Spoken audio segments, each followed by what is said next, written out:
The year is 1944. The Brenner Pass, a narrow corridor carved between the Austrian and Italian Alps, is one of the most heavily defended stretches of airspace in the entire Mediterranean theater. The Germans know its value. Every rail line feeding their Italian front runs through it, and they've lined its ridgelines with 88mm flak batteries accordingly. From Solenzara Airfield on Corsica, the crews of the 447th Bombardment Squadron, 321st Bomb Group, 12th Air Force, are flying Operation Strangle, a systematic campaign to cut those supply lines at the source, not from altitude, at rooftop height, through flak so dense veterans described it as flying through a wall of black smoke. The Luftwaffe pilots who scrambled to intercept saw a medium bomber and made a calculated assumption: easy target. That assumption had consequences. How did a Mitchell end up in those valleys with enough forward firepower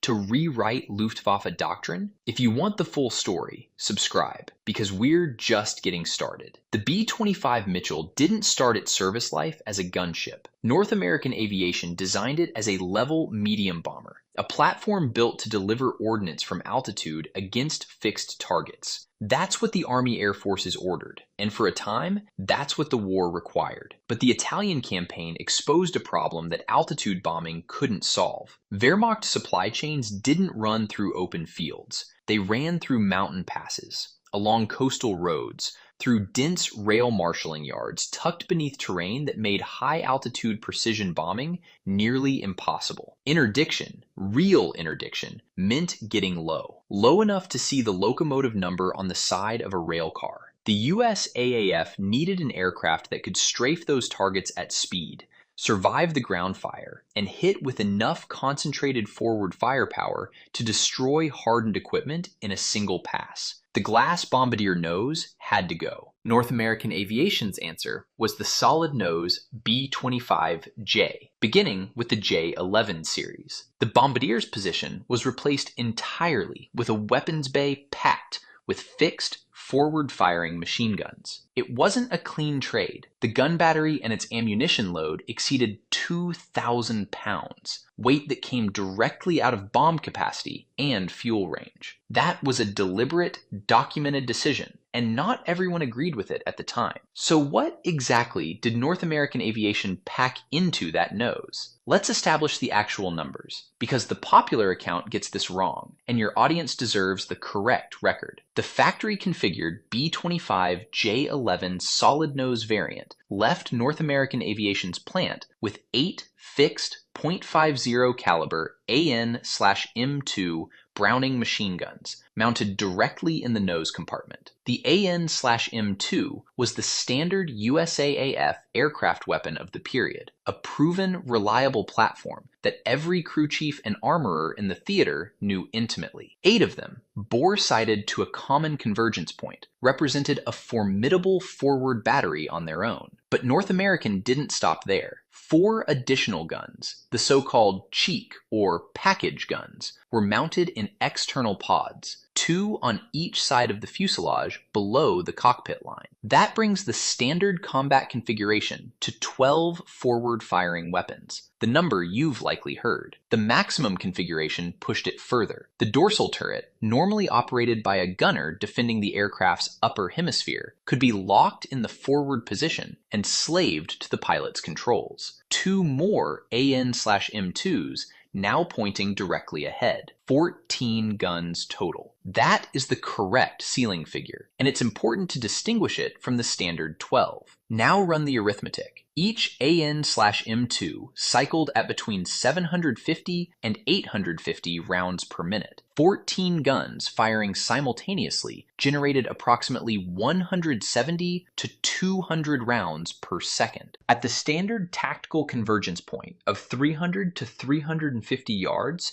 a single 1-second trigger pull delivered over 2.7 megajoules of kinetic energy downrange. To put that in terms a crew could appreciate, sufficient force to disintegrate the engine block of a Messerschmitt 109 or punch through the steel hull plating of a coastal merchant vessel. The airframe paid a price for that firepower. The vibration load from massed guns firing required substantial fuselage skin reinforcement around the gun pods, and maintenance records document additional structural bracing installed between the fuselage and engine nacelles to prevent fatigue failure. One persistent myth worth correcting: the machine gun battery did not cause a measurable airspeed drop. That story is a conflation with the B-25G and H models, which carried a 75mm cannon, a weapon that produced a documented 20-knot airspeed reduction on firing. The .50 caliber array produced vibration, not deceleration. Those numbers meant nothing until the aircraft was pointed at a German supply convoy at 50 feet. To understand what the B-25J Strafer actually did in combat,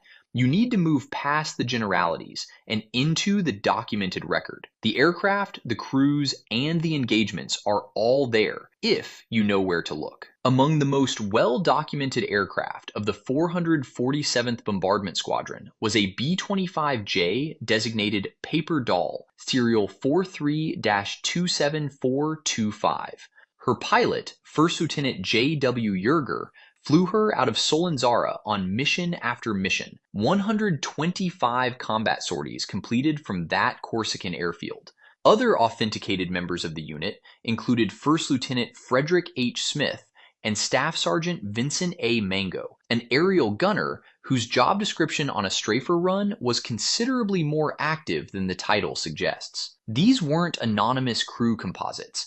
They were documented men, flying identified aircraft, marked with blue propeller hubs and tail numbers formatted to unit standard, details that unit historians and serious modelers will recognize immediately. What they flew into over the Brenner Pass defied conventional bomber doctrine entirely. Operation Strangle wasn't a high-altitude precision campaign. The 447th's Mitchell Strafers descended into flak-saturated mountain valleys and ran their attack passes at rooftop height, forward guns suppressing 88mm battery positions, then rolling across rail lines, rolling stock, and road convoys at speeds that gave German gun crews minimal tracking time. The terrain that made the pass strategically vital also made it a killing ground for low-flying aircraft. Crews returned to Corsica with battle damage that by any reasonable standard should have brought the aircraft down. Tail sections missing in large sections, control surfaces shredded. The Mitchell flew them home anyway. That structural resilience wasn't accidental. It was a documented characteristic that veteran crews learned to rely on. The Brenner Pass campaign demonstrated what the aircraft could do against infrastructure.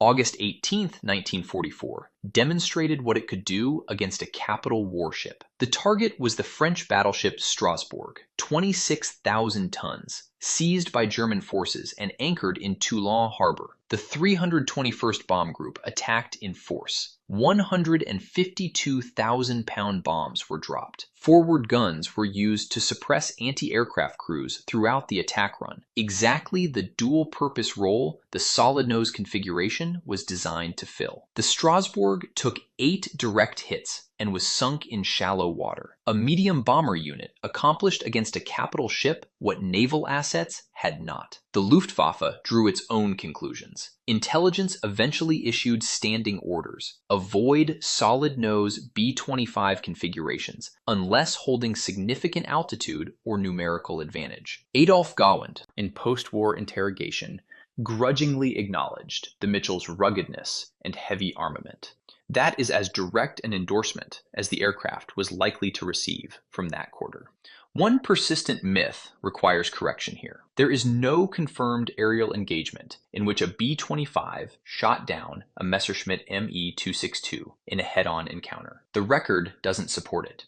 What the record does support is this. In April 1945, Mitchell crews conducting low-level strafing missions against German jet airfields destroyed a significant number of Me-262s on the ground. The Mitchell didn't need to outfly the jet, it needed to find it parked. The B-25J Strafer didn't just win engagements, it rewrote the rulebook on what a medium bomber could be. If this level of documented detail is what you come here for, subscribe now, because every video we produce is built on the same standard of primary source research you've seen throughout this one. The B-25J Strafer's contribution to the Italian campaign wasn't measured in individual engagements. It was measured in tonnage that never reached the front.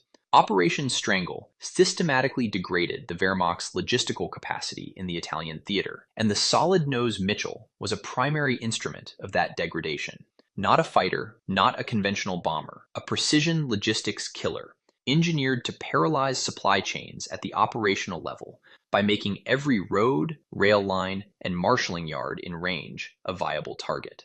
The doctrinal implications outlasted the war itself. The battlefield validation of concentrated forward-firing armament for low-altitude interdiction, proven over the Brenner Pass and Toulon Harbor, fed directly into post-war attack aircraft design philosophy. The structural engineering lessons absorbed from reinforcing gun pods and nacelle bracing under sustained combat loads informed North American aviation's subsequent work. These weren't theoretical conclusions. They were lessons written in battle damage reports from Solenzara. The B-25 served in more theaters, under more flags, and in more operational roles than virtually any other Allied aircraft of the Second World War. The solid-nose Strafer represents the apex of that evolution, the point at which a medium bomber became something the existing tactical vocabulary struggled to classify. The Paper Doll's 125 mission record from Corsica tells you everything you need to know about the airframe's reliability